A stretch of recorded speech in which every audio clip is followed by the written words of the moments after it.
Біз шетелдік инвестицияға қарсы емеспіз, бірақ шетелдің инвестициялары Қазақстанның ұлттық мүдделеріне сәйкес келу керек.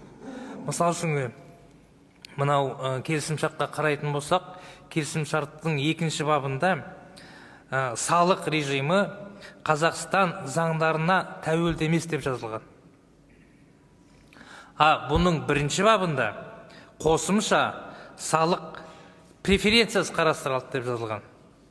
Енді келіп жатқан инвестиция Қазақстанның заңдарына бағынбайтын болса, біз ертең ол жаңағы экономикалық процесті қалай бақылаймыз? Бұл 1-ші сұрақ.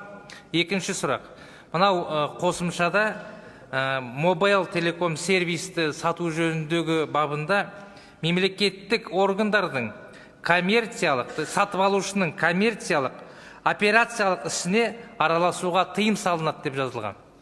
Енді бұл мобайл телеком сервистің осы мемлекеттің меншігінде бола тұра, олардың тәбетіне біз ие бола алмай отырмыз. Ал ертең ол шетелдің компаниясына кетіп қалса, оларды біз қалай бақылаймыз? Егер олар тарифті өсіретін болса, интернетті өсіретін болса, мемлекет оған араласа алмайтын болса, ертең біз халықтың қалтасына тағы бір үлкен бір тас салып бермейміз бе? Рахмет. Енді бұл жерде айтып кететінім, жалпы бұндай біздің тарихта бірінші 20 миллиардқа жоқ бір пакетпен келген инвестициялар. Бұл әрине өте қомақты сома, сондықтан біз әрине мүдделіміз ондай инвестиция тартуға. Жаңа салықтық жеңілдіктер келетін болсақ, қазір келіп жатқан бұдан басқа барлық инвесторларды алатын болсақ, біз оларға жаңағы арнайы инвестициялық шарттар арқылы осы жеңілдіктерді беріп отырмыз. Беретін боламыз, өйткені ол инвесторлардың бүкіл әлемдегі олардың жаңағы бізден инвестиция салуға қоятын шартты, алғы шарттардың бірі осы салықтық жеңілдіктер. Сондықтан әрине бұл катарлық инвесторларда ондай салықтық жеңілдіктерге ие болуды көздейді. Сондықтан бұл жерде мен ешқандай проблема көріп тұрған жоқпын. Олар салық жеңілдіктерін алады, бірақ инвестициялар құяды, жобалар іске асырылады, жұмыс орындары құрылады.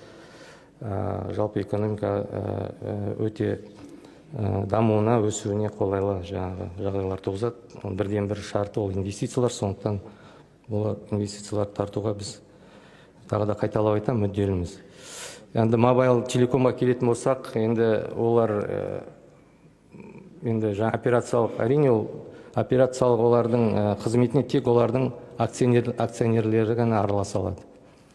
Олар жаңағы өздерінің құрылымдары бар, корпоративтік басқару жүйелері бар, солар арқылы ол компания басқарылады. Стратегиялық басқару, операциялық басқару тағы басқасы. Ал егер жаңағы әрине ол еліміздің басқа заңдары оларға басқа заңдардың аясында олар әрине жұмыс істейтін болады, заң аясында. Сондықтан бұл жерде енді олар бәсекелестік ортада жұмыс істейді. Ертең олар жаңағы тарифтерін көтеріп тастаса, кім олармен жұмыс істейді? Ешкім, басқа да компаниялар бар, нарықтық орта бар. Сондықтан біз бұл жерде өзі нарық осы сіз айтылған тәуекелдерді реттейді деп ойлаймын. Рахмет.